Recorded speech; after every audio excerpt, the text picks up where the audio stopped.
Students, तो आज हम यहाँ देखने वाले हैं एक्सरसाइज नंबर 1.2 का क्वेश्चन नंबर 4। क्योंकि क्वेश्चन नंबर 1, क्वेश्चन नंबर 2 ये हमने सॉल्व किया है, आप प्रीवियस वीडियो में देख सकते हैं इसे। और अब हम यहाँ करने वाले हैं क्वेश्चन नंबर 4।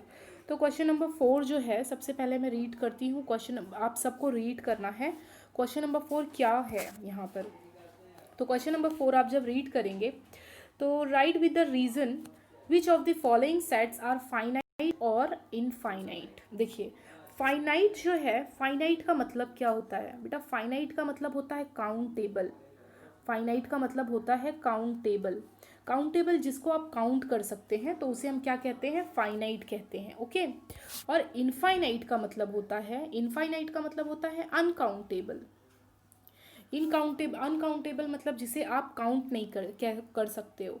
जैसे एग्जाम्पल, अगर मैं आपको कहूँ कि आपके हेयर्स कितने हैं, तो आप क्या उसे काउंट कर सकते हो? तो आप कहोगे नहीं। तो वो किस में आ गया? इनफाइनाइट। और फाइनाइट मतलब जिसे आप काउंट कर सकते हैं। जैसे आप अपने बैग में रखी हुई बुक आप काउंट कर सकते हैं, पाउच में रखी हुई पेंसिल और पेन वगैरह आप काउंट कर सकते हैं। ओके। तो अभी हमें यहाँ पर कुछ सेट्स गिवन हैं, आपको उन सेट्स का आंसर देना है कि कौन से सेट्स आपके फाइनाइट होंगे और कौन से सेट आपके इनफाइनाइट होंगे। तो आई होप ये टर्म तो आपको समझ में आ गया होगा। तो फर्स्ट क्वेश्चन में थोड़ा सा जूम कर देती हूँ इसे ताकि आपको विजिबल हो। या so read question number 1। Question number 1 copy करना है और आपको बताना है कि वो फाइनाइट है या इनफाइनाइट है। देखिए क्वेश्चन नंबर 1। क्वेश्चन नंबर 1 आपसे कह रहा है सेट ए जो है x such that x is less then 10। समझिए यहाँ पर x इज लेस देन 10। यहाँ पर ये कह रहा है कि x ऐसा नंबर है जो कि 10 से क्या है? छोटा है। यहाँ मैं हिंदी में भी एक्सप्लेन कर रही हूँ। इंग्लिश में आप इसे प्रोनाउंसिएट कैसे करोगे? x इज लेस देन 10, यानी x ऐसा नंबर होना चाहिए जो 10 से छोटा हो। और आगे कॉमा लगा के एक स्टेटमेंट दिया है आपको, x is a natural number. अब बेटा नेचुरल नंबर तो आपको मालूम है, नेचुरल नंबर मैंने आपको बताया है फर्स्ट वीडियो में। कहाँ से स्टार्ट होता है हमारा नेचुरल नंबर? 1 से स्टार्ट होता है। ओके। तो यहाँ पर हमें नेचुरल नंबर की बात हो रही है और नेचुरल नंबर में ये कह रहा है कि आपको x की वैल्यू 10 से छोटी लेनी है। तो 10 से अगर आप छोटी लोगे तो आप आंसर कैसे दोगे कि x सेट ए। ओके। और आंसर दोगे 10 से छोटे कौन कौन से नंबर होते हैं नेचुरल नंबर में? तो आप कहोगे 1 होता है, 2 होता है, 3 होता है, 4 होता है, 5 होता है, 6 होता है, 7 होता है, 8 होता है और 9 होता है। तो आप क्वेश्चन लिखकर आंसर करके एक सेट ए बनाओगे और वहाँ पर 1 से लेके 9 तक के जो नंबर्स होते हैं वो आप लिख दोगे। और फिर नेक्स्ट स्टेप में लिखना therefore A is finite set. क्या लिख दोगे? Therefore A is finite set. तो ये आपका हो गया फर्स्ट आंसर। अब हम सेकेंड क्वेश्चन डिस्कस कर लेते हैं। तो सेकेंड क्वेश्चन क्या है, पहले तो आप रीड कर लें सेकेंड क्वेश्चन। सेकेंड क्वेश्चन जो है B y is less than -1। अब ये स्टेटमेंट देखना और पढ़ना बहुत ज़रूरी है हमारे लिए। आगे जो है, आगे बात हो रही है y इज़ एन इंटीजर। बेटा इंटीजर, सबसे पहले इंटीजर अगर आ जाता है तो आपको नंबर लाइन ड्रॉ कर लेनी है, क्योंकि कई बच्चे यहाँ पर रॉन्ग करते हैं। 1 2 3 नंबर्स आते जाएंगे, यहाँ पर -1 -2 नंबर्स आते जाएंगे, है ना। हम थोड़ी ना काउंट कर सकते हैं नंबर्स। अब आपको लिखना है सेट बी। अब सेट बी जो है, सेट बी में y की वैल्यू आपसे पूछ रहा है लेस देन 1। तो देखिए ये आपका 1 है। 1 से छोटा क्या है? अगर जो बच्चे ये समझ रहे हैं कि 1 से छोटा है 0, तो गलत हो आप, क्योंकि आपको पता है नेगेटिव में जो नंबर जितने बड़े होते जाएंगे वो नंबर उतने छोटे होते हैं। तो अगर मैं ये पूछूं आपसे कि 1 से छोटा नंबर क्या है, तो आप मुझे बताओगे कि 1 से छोटा नंबर है -2, उससे भी छोटा नंबर है -3, उससे भी छोटा नंबर है -4, सो ऑन। यानी यहाँ पर भी हम नंबर काउंट नहीं कर सकते हैं, क्योंकि नेगेटिव में ऐसे बहुत से नंबर हैं जो बहुत छोटे हैं जिन्हें हम काउंट नहीं कर सकते हैं। वो हमारा -इन्फिनिटी चले जाएगा, इनफाइनाइट है। तो आप बी सेट को क्या कहोगे कि बी सेट में आप इस तरीके से शो कर देना कि -2 -3, मुझे नहीं मालूम है कहाँ तक जाना है, तो सो ऑन आप लगाकर इस सेट को कंप्लीट करोगे और लिखोगे देयरफॉर बी इज इनफाइनाइट। क्या लिखोगे? B is infinite set. Okay, क्यों इनफाइनाइट सेट है आपको समझ में आया होगा। अब जो है हम चलते हैं क्वेश्चन नंबर 3 पे। ओके, तो क्वेश्चन नंबर 3 क्या है आप देख लीजिए। तो सिंपल सी बात है, a set of student of class 9th from your school. अब देखिए बेटा, आपके क्लास के 9th के बच्चे क्या आप काउंट नहीं कर सकते हो? तो आप कहोगे बिल्कुल काउंट कर सकते हैं। तो फिर सी का क्वेश्चन लिख के, सी का पहले तो आप क्वेश्चन लिखना, फिर यहाँ पर सी वापस से लिखकर एक स्टेटमेंट दे देना कि number the number of student in a class is countable।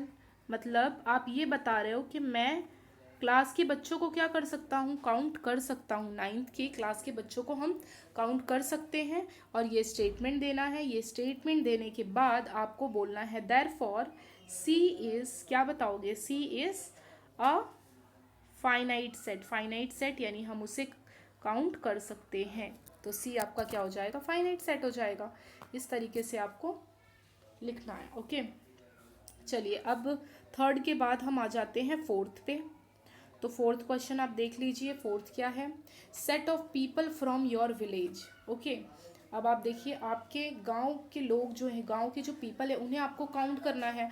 आप तो काउंट नहीं करोगे, सरकार ये काम करती है ना, जिसे आप जनसंख्या हम काउंट करते हैं हर 5 साल के बाद जो होता है, ठीक है। तो वहाँ पर पॉपुलेशन काउंट कर ली जाती है। तो इजीली आप यहाँ पर भी स्टेटमेंट दे देना। क्या स्टेटमेंट दोगे यहाँ पर? The number of people in a village, ठीक है, यहाँ पर आप लिख देना the number of people in a village is countable, therefore this set is countable. Okay, जैसे प्रीवियस स्टेटमेंट दिया था वैसे देना है आपको। अब क्वेश्चन नंबर 5 देख लें आप। तो क्वेश्चन नंबर 5 आपका है sets of apparatus in laboratory. अब देखिए, अपैरेटस क्या होता है? लेबोरेटरी तो आपको पता है, ये लाइब्रेरी नहीं है, ये लेबोरेटरी है। लेबोरेटरी वो जगह होती है जहाँ पर आप प्रैक्टिकल करते हैं साइंस के, जहाँ पर डिफरेंट डिफरेंट टाइप्स के इंस्ट्रूमेंट होते हैं। ओके, जैसे थर्मामीटर जैसे आप साइंस में यूज़ करते हैं, फनल हो गया, स्टैंड हो गया, जहाँ पर आप एक्सपेरिमेंट करते हैं। और अपैरेटर्स आपके क्या हो जाएंगे? जो एक्सपेरिमेंट करने के लिए आप इंस्ट्रूमेंट यूज़ कर रहे हो, जैसे कंटेनर यूज़ कर रहे हो आप, हैंडल यूज़, ये थर्मामीटर यूज़ कर रहे हो, या कोई भी चीज़ आप जो यूज़ करते हो एज अ इंस्ट्रूमेंट, वो आपके क्या हो जाते हैं? अपैरेटस, ठीक है। जैसे आपकी टेस्ट ट्यूब हो गई, तो क्या आप ये सब काउंट नहीं कर सकते हो अपने प्रैक्टिकल लैब में? तो जी हाँ, इसे हम काउंट कर सकते हैं। तो आपको स्टेटमेंट देना है। ये स्टेटमेंट जो मैं बोल रही हूँ आप लिख सकते हैं उसे। The set of apparatus in the laboratory is not large. बहुत ज़्यादा तो नहीं होते हैं ये, तो therefore the set is finite set. यानी हम इस लेबोरेटरी वाले जो यहाँ पर अपैरेटस दिए हैं, इसे भी हम क्या कर सकते हैं? काउंट कर सकते हैं। Therefore this is a finite set. Okay, अब हम आ जाते हैं क्वेश्चन नंबर फिफ्थ हो गया है हमारा। 6th पे आते हैं। 6th क्या है? A set of whole number. Whole number तो मैंने फर्स्ट वीडियो में ही आपको बताया है। होल नंबर कहाँ से स्टार्ट होता है? 0 1 2 डैश डैश डैश, यानी सो ऑन यानी इन्फिनिटी। इन्फिनिटी जहाँ आप मतलब वहाँ हम काउंट नहीं कर सकते हैं। इन्फिनिटी का मतलब ये होता है कि आप नंबर को काउंट कर सकते हो। तो आप कहोगे नहीं, नंबर जो होते हैं वो अनकाउंटेबल होते हैं, ठीक है। वो उसकी वैल्यू कहाँ तक जाएगी? इन्फिनिटी तक जाएगी, इनफाइनाइट है, हम उसे काउंट नहीं कर सकते हैं।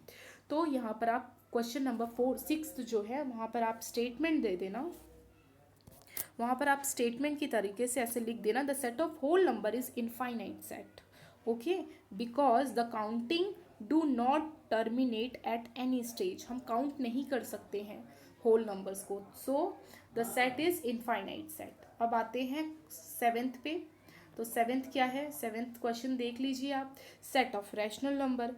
देखिए, जितने भी जो नंबर्स होते हैं क्या वो काउंटेबल होते हैं? आपको पता है, नंबर्स जो होते हैं वो रैशनल हो, वो अदरवाइज वो आपके नेचुरल नंबर हो, या आप रियल नंबर हो, ये सारे नंबर्स कैसे होते हैं? अनकाउंटेबल होते हैं, हम इनको काउंट नहीं कर सकते हैं। तो आपको लिखना है दिस इज एन इनफाइनाइट, है ना, सिर्फ आपको यही तो बताना है, फाइनाइट और इनफाइनाइट, और रीजन दे देना है, तो रीजन में आप लिख देना कि there are infinite rational number, this set is infinite set. Okay, तो यहाँ पर हमारी कंप्लीट होती है एक्सरसाइज नंबर 1.2।